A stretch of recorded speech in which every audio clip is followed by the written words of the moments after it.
CM Revanth Reddy వాళ్ళ పెద్దపల్లి జిల్లాలో పర్యటించనున్నారు. ప్రజాపాలన విజయోత్సవాల్లో భాగంగా జిల్లాలో జరిగే యువ వికాసం కార్యక్రమంలో సీఎం పాల్గొంటారు. ఈ యువ వికాసం బహిరంగ సభను 1,00,000 మందితో నిర్వహించేందుకు జిల్లా నేతలు విస్తృత ఏర్పాట్లు చేశారు.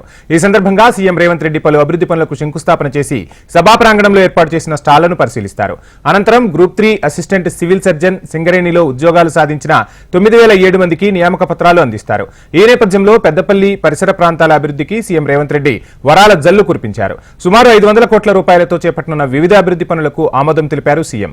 51 కోట్ల రూపాయల అంచనా వ్యయంతో పెద్దపల్లిలోని 50 పడకల ఆసుపత్రిని 100 పడకల ఆసుపత్రిగా విస్తరించేందుకు అవసరమైన పరిపాలనా అనుమతులను సర్కార్ మంగళవారం జారీ చేసింది. మందనిలో 22 కోట్ల రూపాయల అంచనా వ్యయంతో 50 ప్రభుత్వ ఆసుపత్రి భవన నిర్మాణానికి, గుంజపడుగులో ప్రాథమిక ఆరోగ్య కేంద్ర ఏర్పాటుకు అనుమతి ఇచ్చింది. పెద్దపల్లిలో 4 లేన్ బైపాస్ రోడ్డుతో పాటు దాదాపు 352 కోట్ల రూపాయలతో బీఆర్&బి పంచాయతీ రోడ్ అభివృద్ధి, 10 కోట్ల రూపాయలతో సబ్స్టేషన్ల పనులకు ఆమోదం తెలిపింది మంత్రివర్గం.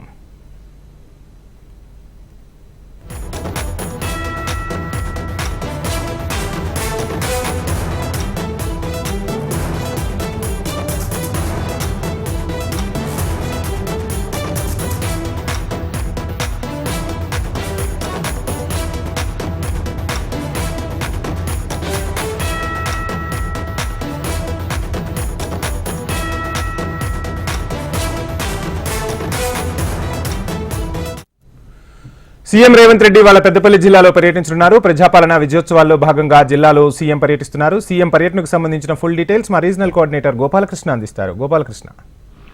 యశ్వంశీ, పెద్దపల్లి జిల్లా కేంద్రంలో సీఎం రేవంత్ రెడ్డి ఈ రోజు పర్యటించబోతున్నారు. ఆయన సాయంత్రం 4 గంటలకి పెద్దపల్లికి చేరుకోబోతారు. పలు అభివృద్ధి పనులకు శంకుస్థాపన చేయడంతో పాటుగా అక్కడ స్థానికంగా ఏర్పాటు చేసినటువంటి యువ వికాసం బహిరంగ సభలో ఆయన పాల్గొంటారు. ఆ బహిరంగ సభలో ఇటీవల గ్రూప్ 4 గానీ ఇతర పోటీ పరీక్షల్లో ఉత్తీర్ణమైనటువంటి కొంతమంది అభ్యర్థులకి ఆయన అపాయింట్మెంట్ ఆర్డర్లు ఇవ్వబోతున్నారు.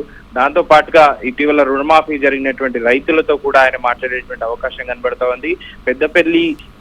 పెద్దపల్లి జిల్లాలో సీఎం పర్యటన నేపథ్యంలో ఇప్పటికే ట్రాఫిక్ ఆంక్షలు కూడా విధించారు. భద్రతా ఏర్పాట్లను కూడా పర్యవేక్షిస్తున్నారు. ఇటీవల జరిగినటువంటి ఎన్కౌంటర్స్, మావోయిస్టుల ప్రభావం నేపథ్యంలో భద్రతను మరింతగా పెంచారు. పెద్దపల్లిలో పూర్తిగా ట్రాఫిక్ మళ్లించి సీఎం రాక నేపథ్యంలో భద్రత అయితే భారీగా పెంచారని చెప్పుకోవచ్చు. సాయంత్రం 4 గంటలకు పెద్దపల్లికి అఫీషియల్ గా ఆయన చేరుకోబోతున్నట్టుగా అఫీషియల్ గా ప్రకటించారు. సాయంత్రం 4 గంటల నుంచి 6 గంటల వరకు సుమారు 2 గంటల పాటు ఈ కార్యక్రమం కొనసాగే అవకాశం ఉంది.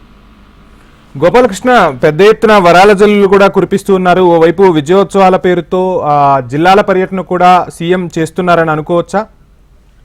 ఖచ్చితంగా సీఎం రాక ముందు ఒక రోజు ముందే, అంటే పెద్దపల్లిలో ఈ రోజు సభ ఉంది, ఈ రోజు పర్యటన ఉన్న నేపథ్యంలో నిన్ననే పెద్దపల్లికి వరాల జల్లు కురిపించిందని చెప్పుకోవచ్చు. పెద్దపల్లి నుండి వెళ్తున్నటువంటి రాజు రహదారి ద్వారా స్థానికులు చాలా మంది, అక్కడ ఉన్నటువంటి స్థానికులందరూ కూడా ట్రాఫిక్ సమస్యలు ఎదుర్కొంటున్నారు.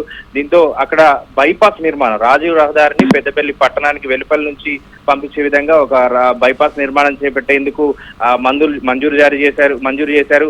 ఇటు అలాగే పెద్దపల్లి వాసుల చిరకాల వాంఛ, పెద్దపల్లిలో బస్ డిపో కావాలనేటువంటి ఒక వాంఛ ఉంది. అది ఎన్నికల మేనిఫెస్టోలో ప్రతిసారి నలుగుతూ వచ్చింది. కానీ ఇప్పుడు రేవంత్ వస్తున్నటువంటి నేపథ్యంలో ఒకరోజు ముందే పెద్దపల్లికి బస్ డిపో కేటాయిస్తూ కూడా ఉత్తర్వులు జారీ చేశారు. ఇలా పెద్దపల్లికి నిధుల జారీ కూడా సుమారు ఇప్పుడు 500 కోట్ల రూపాయల నిధులతో అక్కడ పెద్దపల్లి జిల్లాలో అభివృద్ధి పనులకు శంకుస్థాపన చేయబోతున్నారు. జిల్లా కేంద్రానికి సంబంధించి కూడా బైపాస్ రోడ్డు కావచ్చు, ఇప్పుడు బస్ డిపో అంశం కావచ్చు, ఈ రెండు కూడా ఖచ్చితంగా పెద్ద అంశాలని చెప్పుకోవచ్చు. ఎందుకంటే స్థానికులు ఎప్పటి నుంచో డిమాండ్ చేస్తున్నటువంటి అంశాలు ఈ రెండు కూడా వాళ్ళకు ఒక పెద్ద ఉపశమనంగానే మనం చెప్పొచ్చు.